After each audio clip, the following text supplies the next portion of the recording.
All right, take two. There we go. Awesome.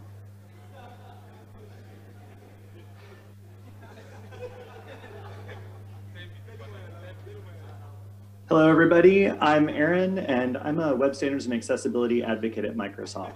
And some of you may know me from my work with the Web Standards Project and also with A List Apart and various other publications over the years. So chatbots and digital assistants are all the rage right now, and most of these work from specifically coded data sets and models, but there are more than 4.5 billion pages of content stored online, trapped in many cases within our websites. Articles, stories, blog posts, educational materials, books, and marketing messages are all on the web, but for the most part are an untapped treasure trove of content that could be useful in a non-visual context. There have been a few projects, search engine spiders most notably, that are working on turning that often unstructured mess into something usable. But we can do more, a lot more in fact, to enable our web pages to be more usable both by real people and the computers that power voice-based user experiences. That's what I'm here to talk about. I want to release that content from the screen and empower it to go anywhere and everywhere. I want it to find its way into virtual assistants and other voice response technologies, and even voiceless chatbots, without ever requiring us to code and recode content over and over into multiple redundant formats. I also have a dream of enabling our users to actively engage with our content by filling in forms and manipulating widgets on the web purely via voice. And it's all possible. Ultimately, I'm here to talk to you about how we can use HTML and ARIA to make our content structured, sensible, and more importantly, meaningful. And it all begins with the humble element. So consider this M element up on the screen. We can switch back over to the screen here. Sure, it's visibly rendered as italics, but it also adds emphasis to the content within. HTML is chock full of elements that are useful for conveying meaning, nuance, and relationships. And being aware of these enables us to author more expressive documents. Ignoring them can undermine the usability of the content we're marking up. When we create a web page, we need to be mindful of the conversation that we're creating with our customers, and in the process, choose elements with intent and care. One of the best indicators of how HTML will make it into our virtual assistants is another assistive technology, screen readers. Not only do screen readers do as their name implies, they also allow users to rapidly navigate a page in various ways and provide the means to translate visual design constructs such as proximity, proportion, etc., into audible cues, or at least they do so when documents are authored thoughtfully. So without further ado, let's jump in and look at some more solid examples of how we can create more meaningful documents and empower them to be more usable in a headless UI context. We'll start by looking at what are called phrasing elements. The emphasis you saw earlier is an example of this element type. We used to call them inline elements because, well, by default, they're visibly displayed as inline text. But phrasing is a much more accurate description of the role they play in our web pages because, well, they mark up phrases. We saw this example earlier. Here, the word really is marked up as emphasized. When spoken, it might sound like this: I'm really happy to see you. Sometimes emphasis isn't enough. When we want to indicate content is very important to our customers to pay attention to, the strong element is the right way to go. Strong means of strong importance. Please fill out the form below to contact us. All fields are required. Now, visibly, M and strong are displayed as italics and bold, respectively. Now, in the early days of the web, we also had the I element and the B element that were rendered exactly the same as these two, leading many of us to believe they were actually interchangeable. And with B and I being shorter to write, they proliferated on the web. Semantically, however, these elements are quite different than their doppelgangers. The I element is similar to the emphasis element, but more generic. It's used to indicate an alternate voice or mood. It could be used to indicate sarcasm or idiomatic remarks or shifts in language. It's a terrible movie and it made 200 million. Go figure. Or she's admired for her energy and joie de vivre. In the latter example, you might notice that I also have indicated that the language being shifted to is French. And that's a shift from the natural language of the document of English. This indicator is a simple mechanism to inform a voice synthesizer that it may want to shift its pronunciation as well. The B element is now used for content that should be set apart, or in the parlance of the documentation, stylistically offset. But it's of no greater importance than the surrounding text. So I like to use it for names of people and products. Keywords would be another option.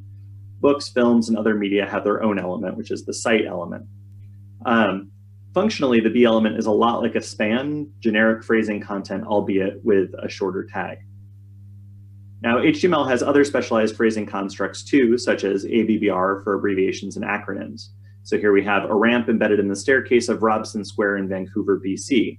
The expansion of BC is British Columbia. So you can use either the title attribute or the ARIA label attribute to define the expansion for the abbreviation or the acronym. Screen readers, though, are more likely to read the ARIA label attribute, so that's probably the better route to go at this point. Although if you do want the tooltip, when a mouse moves over it, you can use title as well. ARIA stands for Accessible Rich Internet Applications, and it's a spec that maps complex operating system-like UI constructs into accessible ones. And I'll talk more about ARIA in a bit. Finally, there's the span element, which is used for generic phrases. It's a meaningless element, so wouldn't be spoken in any way differently than the default text surrounding it. So there's nothing particularly interesting about this sentence. Links are also phrasing elements, but I want to call them out specifically because they're a much richer interface and they provide a lot of opportunities for fine-tuning how our users interact with them. The primary way we use links is to connect related content. It's important to choose meaningful words and phrases as your link text because text that reads generically, like click here to learn more, is not terribly useful, especially if you're using an assistant to read out all of the links on a page, which is a common way that people using headless UIs skim web pages. So here we have the ramp embedded in the staircase of Robson Square in Vancouver, British Columbia again, and Robson Square is the text that's actually linked instead of saying something like, to see the staircase or the ramp embedded in the staircase at Robson Square, click here. Click here would have been the link, and that would have been not a great link context. It's possible to have your cake and eat it too by including non-visible text within a link. This gives you brief uniform links from a visual standpoint, which might be desirable, but it also lets you provide context to non-visual browsers as well. So this is an example from my site where the actual text to continue reading a full article from the teaser is finish reading. That's the visible text. But what's actually read out to assistive technology and screen readers and such is you can finish reading The Web Should Just Work for Everyone, which is the title of the article, in less than 10 minutes. So much more context there, but only finish reading is visibly displayed. We can also use links to reference content within the current document or even at specifically identified positions in other documents. So here we have a reference to a figure that appears elsewhere in the document, and it's just an anchor reference or an ID reference directly to that figure, which has its own unique ID. You can even inform the user about the language being used on a linked page using the hreflang attribute. So in this case, this is a translation of the page into Spanish. And you can indicate the kind of content being linked to. So if it's a direct link to a video file, you can say the MIME type. And you can even inform the browser that you wish for that file to be downloaded instead of linked to, instead of navigated to. This is a relatively new addition to the spec, but it gives us the possibility of doing so much more. And in a voice assistant situation, the voice assistant might say, this file is for download. Do you want me to add it to your Dropbox or your Box account or something like that that you have connected? It's worth noting, however, that cross-origin URIs will be navigated to rather than downloaded for security purposes. Anchor elements also support non-web pseudo protocols. Two of the most common are mail-to for email links and tel for phone numbers, but SMS and webcal are also common. Some operating systems and browsers allow install of apps to register custom protocols that can provide access to in-app functionality, but a little bit of a word of caution, unrecognized protocols may prompt the user to search for an application that can actually use it, and that may not be possible in a headless UI context. Now, all of this phrasing content's great, but we've spent a while in the weeds and the minutia, so I want to pull back a little bit and look at documents themselves. As you're no doubt aware, headless UIs place a greater cognitive load on our users. It's hard to keep track of where you are in an interface, and it can be challenging to move around when you can't gather information about the interface based on visual cues. The more complex an interface is, the more challenging this becomes. The same is true in visual interfaces too, which is why the mobile-first movement encourages us to focus each page on a single task. This reduces the noise and raises the signal, but most web pages are the antithesis of clear and straightforward. As our screen sizes enlarge, we found more stuff to fill in that space. Sharing links, related content, cross promotions, and so on, sometimes it's easy to lose sight of the actual content. To combat this, screen readers provide numerous mechanisms that enable users to gather information about the current interface and move efficiently through it to the bit that's relevant to them in the current moment. One of these mechanisms is browsing by heading. The various heading levels in HTML create a natural document outline, and assistive technologies can enable users to skim content using these headings. Since only the contents of the heading elements are read out in this mode, it's best to avoid cutesy marketing phrases and stick to summarizing contents of a section. Another mechanism available for skimming an interface involves moving the focus caret from one interactive element to another. Traditionally, that movement's done via the keyboard tab key, but it's also possible via voice using keywords like next and previous. In most documents, this means moving from link to link, shown here in green, and supporting skimming in this way makes the text we choose for links even more critical for ensuring a good experience. Form elements and buttons are also focusable, and I'll discuss form elements in a later section. You can also add elements that would not traditionally be focusable into the tab order by adding a tab index attribute with a value of 0 to them. This ensures critical interface components are not accidentally bypassed by users skimming an interface. And then the final way users can traverse documents are via what are called landmarks. The concept of landmarks surfaced in the development of the ARIA spec, and the idea was that you could use the role attribute to define specific regions of a page based on their function. In this example, the author is isolating their navigation in a div element with an ID of nav. Now, while that might be a meaningful identifier for them in terms of CSS and JavaScript, there's nothing that's exposing that information to assistive technology to present this as navigation.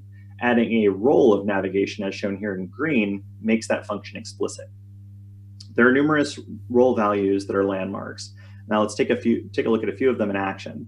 Some of you may be familiar with this site, 24 Ways to Impress Your Friends. It's an advent calendar of sorts for web professionals, and it's both highly interactive and highly accessible. They use landmarks to identify all of the key areas of each page, such as the primary header or banner of their site, the main content, content concerned with easing navigation through the site, and information about the content, such as copyright designations. And here's how users can actually experience that. Main landmark 2015 heading level 1. Navigation landmark browse 24 ways heading level 1. Search landmark search 24 ways. Content info landmark copyright 2005-2016 24 ways and now authors. Landmarks also give users the opportunity to jump directly to a location in an interface, which is incredibly helpful. In a voice context, a user might ask their assistant to read me the navigation for this page or search for wooden baby toys, and the assistant can use these landmarks to quickly respond to those commands. Now, it's worth noting that many of these landmarks also have equivalent HTML tags, and this is because HTML5 and ARIA were being developed at the same time, and we're looking to address some of the limitations of the web at the time. Now, as both browsers and assistive technology progress, some of the redundancy won't be as necessary. You saw some of the redundancy in the 24 Ways site where both the semantic element and the role were used. Eventually, just the semantic element will be able to be used because these landmark roles will be auto-applied to specific semantic elements. One last bit I want to touch on before I move on to discuss forms is the div element. We often see the div employed in web pages when the designer wants to group some elements together, and that's fine, but div is a meaningless element. It adds nothing to the interface in terms of context. By contrast, there are other organizational elements that do add value to a page. We've got paragraphs, we've got lists, we've got descriptions, figures, figure captions, we've got articles, sections, headers and footers, main content, navigation, complementary content. There are a ton of meaningful elements out there that can enable our assistants to do more for our customers. And the more we use them, the more useful our assistants become and the more powerful our users feel. For instance, using article and heading elements can enable voice commands like read me all of the news headlines on the front page of the New York Times without involving any specialized form of data feed. The generic div gets you none of these benefits. As you can see, HTML has a lot to offer in terms of enabling our interfaces to operate effectively in the world of headless UIs. Beyond just content, though, it has the capacity to streamline interactivity, such as the kind we see in forms. Now, forms are a bit of a necessary evil. We need them in order to gather information in the service of our users, but often they're poorly planned and even more poorly executed, which leads to a poor user experience for all of our users, regardless of how they're interacting with the form. Thankfully, HTML has our backs there too, enabling us to make the necessary connections to clarify the purpose of a form and expedite the completion process. But let's start with something simple, field labels.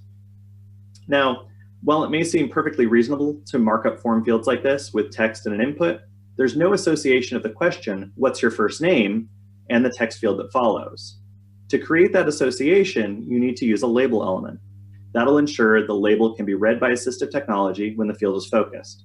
Labels can be associated either explicitly or implicitly. Explicit association relies on the for attribute, whose value should be equal to the ID attribute value of the associated field. Implicit association relies on the label element containing the associated field and the label. You can even combine these two approaches. But in most cases, explicit association is the simplest and clearest choice. Once you have a good label, it's time to turn your attention to the field type. There are a bunch of options available in HTML, and it's important to choose the right one for each job in a form. If you're just looking for a simple response from the user, the text input is your go-to. You can even leave off the type equals text because this is the default input type. If you're asking for someone's email address, there's a special field for that. It looks like a text field, but in browsers that understand type equals email, they can also validate the field for you automatically. But if a browser doesn't understand that field type, that's okay. The field will simply revert to being a text field because that's the default input type. Now, you can and still should validate this field to make sure it's a valid email address on the server side. And we'll discuss that shortly. Now, this is a perfect example of progressive enhancement, a topic quite near and dear to my heart. I wrote a book called Adaptive Web Design that's all about progressive enhancement. And you can actually read the first edition online for free, and it's a progressive web app, which would make Jason happy. And I've contributed 25 copies of the second edition to the Concatenate raffle. So some of you will be able to get that in the next few days. But back to inputs. So HTML5 also gave us a specific field type for entering URLs. As with the email field type, browsers may handle validation for you automatically. There are, of course, a ton of other field types I could talk about, but I only have so much time, and there's a lot more I want to cover. So UX design is often concerned with reducing the friction of accomplishing a task. And as such, we should look for every opportunity to do so in our forms. Consider this form construct asking for a phone number in a US format. This is something we see all the time here in the States. And instead of a single field enabling a user to continuously type their phone number, the designers chose to break it apart into 3 fields. They probably did this to enforce consistent number formatting in every submission. But really, that's a back-end problem. By going down this path, the designers have placed the burden on their users rather than their developers, and the experience suffers for it. Sure, you could write some JavaScript to auto-advance the user from field to field as they type, but without JavaScript, they have to do it manually. And even if the JavaScript enhancement is available, it can limit the user's ability to edit one of these fields if they make a mistake. Furthermore, when it comes to using this interface via voice, users are required to supply 3 separate values. And moreover, each field requires a label. Most developers, even US-based developers, are only likely to know how to label the first of those 3 boxes, the area code. And actual users would be baffled if they were asked to provide their central office code or line number. For all of these reasons, it just makes sense to work with what HTML gives us. There's a field for telephone numbers, input type equals tel. It doesn't validate phone numbers because there are too many formats internationally, but that's okay. It's inconsequential to write code to sanitize and homogenize structured information like phone numbers, passport numbers, and the like. And honestly, we should be writing that code anyway, because you can never trust the client, even if you enforce structure and consistency via JavaScript or markup. And we'll circle back to that idea shortly. Forms can be incredibly frustrating to fill out, especially if they're particularly long. As designers, we're tasked with reducing users' frustration. Now, errors happen, that's a fact of life, but we can help our users avoid errors by taking a few simple steps. Most browsers allow us to store information to be auto-filled in forms. Many also watch for common data to be filled in and prompt the user to save what they entered to autofill later. Some even go as far as to store the values you enter along with the corresponding name or ID value, and will prompt you to fill that information into future forms that use the same name or ID. For this reason, it makes sense to turn off autocomplete for sensitive information like passport numbers. It used to be that all we had was on and off options for this feature, but we've recently been given a bunch of additional values that enable us to get really granular in the kinds of information we're asking for and prompt for autofilling. These values come from a set of predefined tokens, and there are a ton of them. I'm not going to go into every one, but I'm going to walk through a quick example here. So in a headless UI scenario, the assistant could actually prompt a user to autofill these fields or ask which previously stored value they might like to use. Here, I'm using the shipping modifier plus the mobile file modifier, all in reference to the tell token. It makes sense since the label reads, "Is there a mobile number we can reach you on regarding delivery?" So that maps directly over to shipping mobile tell. As I'm sure you can imagine, this sort of affordance can do a ton to reduce the friction of forms. If you're keen to learn more about these autofill tokens, I highly recommend a great blog post by Jason Grigsby, who was just on before me, on the Cloud4 blog that walks through all of these different autofill keywords and other ways to quickly get through forms. So that can help users quickly fill out fields automatically, but what about everything else? Well, first of all, we should always let a user know when a field is required. A common approach is to provide a visual indicator, such as an asterisk, if not all fields in the form are required. But the best solution, honestly, is to avoid this situation altogether by only having required fields in the form. Then you could simply introduce the form saying all fields are required. Regardless of the way you go, however, use the required attribute to ensure users of modern browsers can't submit the form if the field is empty. You should also use the ARIA required attribute, which will inform assistive technology that the field is also required. Not all browsers map required to ARIA required automatically. We should also provide hints as to the type of responses that we're expecting. This can go a long way in helping users avoid issues before they happen. So here we have we're asking for a complicated response, a Delta flight number beginning with the letters DL, followed by 2 or more numbers. We can enforce client-side validation using the pattern attribute seen here in blue, and that's a regular expression. But we can also suggest the kind of content the user should be entering via the placeholder attribute seen here in orange. Now, as you all know, round trips to the server are expensive, especially on flaky networks. And we can help our users avoid this costly experience by validating locally in the browser.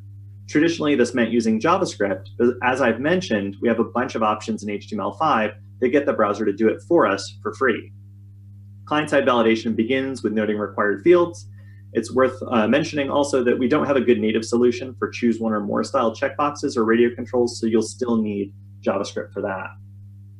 The next step is choosing the right field types for the kind of response that you want. That way you can pick up any native validation that might be available. If native input type for your purpose doesn't exist, you can fall back to the pattern attribute.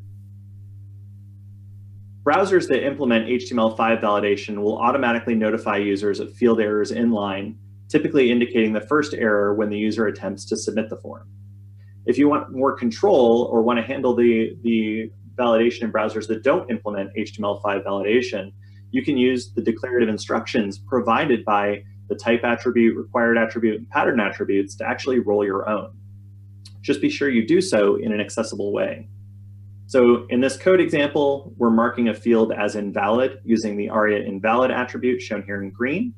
And the error message is associated with the field using the ARIA described attribute, which, like the labels for attribute, is an ID reference to the element or elements containing the error message. In this case, the strong element. Your email star edit required invalid entry. Your email address is required blank. Now, eventually, ARIA described by will be replaced by ARIA error message in this context, but support's not there yet. Client-side validation is great, but it's no substitute for server-side validation. Now, back in 2001, when the original Xbox was the game system to drool over, we as an industry put a lot of faith in the browser and didn't really think about how our sites could be hacked. I remember one instance where someone realized a major vulnerability in an e-commerce site, and it involved this very system. In their infinite wisdom, the developer of the site had decided to place the price of the Xbox in a hidden input.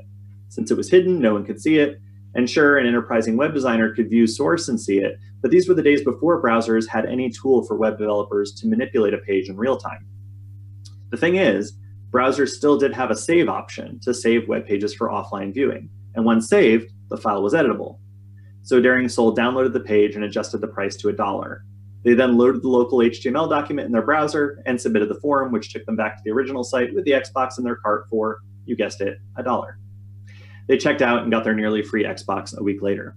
The developer had no checks in place to make sure products wouldn't be sold for anything other than their listed price. They didn't realize that you can never trust the client. You should always validate on the server side. Just because a user has JavaScript or a browser capable of doing HTML5 validation doesn't mean you can get away with assuming that validation criteria was met. It's inconsequential these days to change a web page's markup, adjust scripts, or otherwise compromise a web page using only the tools built into virtually every browser out there. And since server-side is your last line of defense against errors and omissions in forms, you need to be prepared to return a user to the form and clue them in on what's gone wrong. Start by summarizing the errors you found. Put a message like this near the top of the form. Start with helpful introduction. List the errors in the order they were presented in the form. Make sure each error provides a convenient link to the field with an issue, and you can actually use the IDs that you referenced in your label to do that. And then add a role of alert to ensure ARIA-aware browsers read the contents first. Contact retreats 4 weeks. There were errors with your form submission. Then use the pattern I showed earlier to indicate in line what went wrong with each field and how to fix it. If the user entered a value, make sure to bring it back so they can correct their mistakes rather than having to start the whole thing over. HTML is a truly robust and expressive language that's often overlooked and undervalued, but it has the incredible power to nurture conversations with our users without requiring a lot of effort on our part. Simply taking the time to code web pages well will enable our sites to do more, thereby enabling our users to do more. Hopefully this rather brief introduction has opened up your eyes to the wonderful world of HTML and how semantic markup can make our content structured, sensible, and more importantly, meaningful. And if you are already a true believer, I hope you'll walk away from this session with some new techniques and approaches you can put to use in your own work. Thank you all very much.